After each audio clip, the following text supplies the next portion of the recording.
Another controversial issue in Albany, the state's response to the COVID pandemic.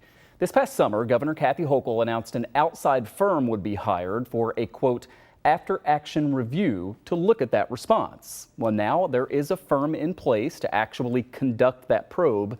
The administration announced this week that Olson Group, which is a consulting firm from Virginia, will lead the one-year review of the state's policies and decisions.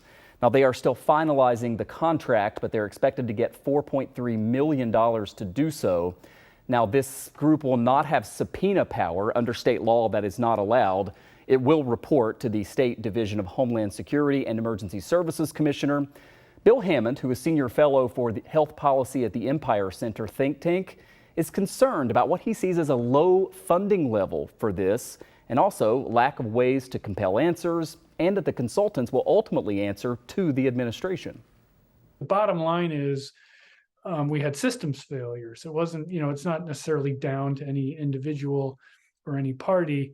We had systems failures and we need to fix those systems. And so we need to have a kind of sober, constructive, fair-minded conversation. I think the best solution at this point is for the legislature to step in to mandate the creation of some kind of independent commission and give it a suitable level of investigatory power, including subpoena power, and a suitable budget. The governor's office told us today that New Yorkers, quote, deserve a thoughtful, meaningful, and independent after-action review, and that's exactly what we're working to deliver. We are expecting to get this report from the group once the review is done, though at this point there is not yet a specific timeline.